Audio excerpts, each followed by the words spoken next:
Hi, I'm Chris Duffy. I'm Brian Duffy's son. The first project that Duffy worked on with David was Ziggy Stardust. He met David through a friend of his called Tony DeFries. Tony then went on to manage David, and of course, because Tony knew Duffy, he asked him if he'd do some promotional shots.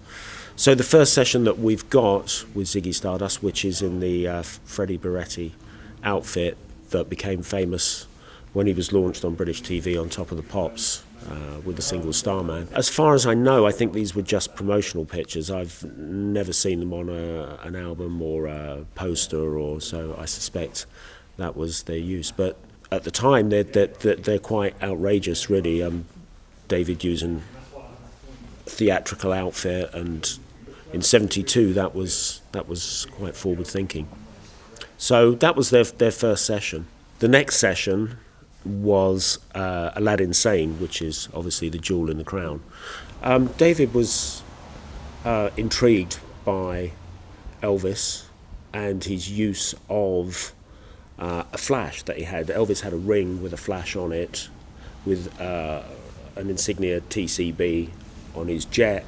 On the tail he had a flash with TCB, and TCB stood for taking care of business. But David was really intrigued with this flash.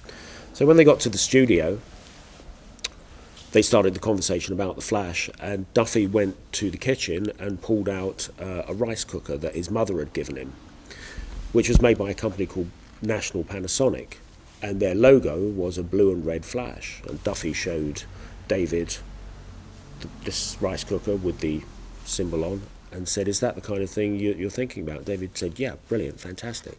Duffy said to Pierre Laroche, who was the makeup artist, let's put a flash on his face. And Pierre started off putting a little tattoo on his face, and Duffy said, no, it's got to be much bolder than that. Take that off. So Pierre took off the tattoo, and Duffy got a lipstick from Pierre's makeup box and drew the outline of the flash on David's face, and then said, "Fill that in." And it became a much bolder, more dynamic image. And the rest is history. The next time Duffy and David met was on the set of Nick Rogue's film The Man Who Fell to Earth. Duffy being commissioned by the Sunday Times to actually drive across America and pick up lots of different stories. And they obviously knew that the Nick Rogue film was being filmed, and so they stopped on their journey and covered all the back behind the filming set, shooting stills. But Duffy said to David on the last day, "Let's go and get some shots at White Sands." So Duffy shot a series of pictures on a very old Russian camera, actually, which is it's super wide, double the width of 35mm, of which the lens actually, when you press the shutter, goes all the way around like 180 degrees, and you have to wind it back up. He did a series of pictures which we have here on the super wide, but then he also did something quite daring, which was a multiple exposure. And of course, in that environment, the sun goes down very quickly. You've got 15-20 minutes max before it just drops. And so Duffy had built a little rig with 3 flashlights on, put David in the setting, opened the camera shutter, and fired off these 3 flashes, getting David to make a movement in different places, but keeping very still. So you get this effect of a multiple hand moving this way or that way, or when he threw the sand, which I think is just, very, very daring. And considering, in today's photographic arena, you've got digital, you can quickly look back at something and see whether you've got it or not.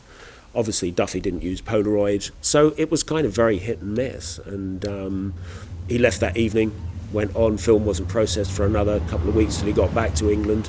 So I think it was quite adventurous to do something like that. And there's some of my favourite pictures of the Bowie sessions.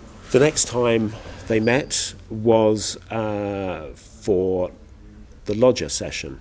David had gone through, obviously, the Berlin period with Eno, and that look was very different. Again, it was a paradigm shift. It was very dishevelled. It was kind of mashed up. And Duffy had a rig built that David fitted into a couple of feet off the floor, which made his legs and his arms look very kind of broken up, very disfigured. And a team of film makeup artists who put wires on David's face and covered it with prosthetics, and then they were pulled, so it looked like his nose was being pulled, and which of course, again, Photoshop wasn't around, so it had to be done properly. Again, I love that picture. It's a bit disconcerting, and I think a lot of people kind of look at it and veer away from it. They think that's a bit of an odd one, but I think that's a brilliant session. The next encounter was Scary Monsters, and Richard Shara, who was a brilliant makeup artist, was pulled in on that one, and he did a very intricate, beautiful makeup.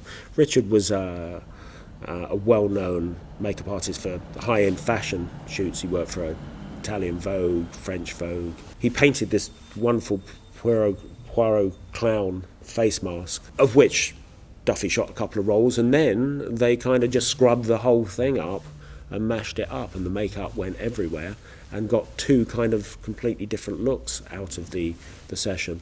And that was their last encounter. I mean, Duffy gave up photography in 1980, and I'm sure had he continued, they would have worked together again. I think David has always been very clever in harnessing other people's creativity and energy, and I think their collaboration on the work they did was very much a collaborative effort. David knew that Duffy was very, very talented. He fed him ideas and the seeds of the outline of what he wanted to do and let Duffy run with it. And I think that relationship worked incredibly well.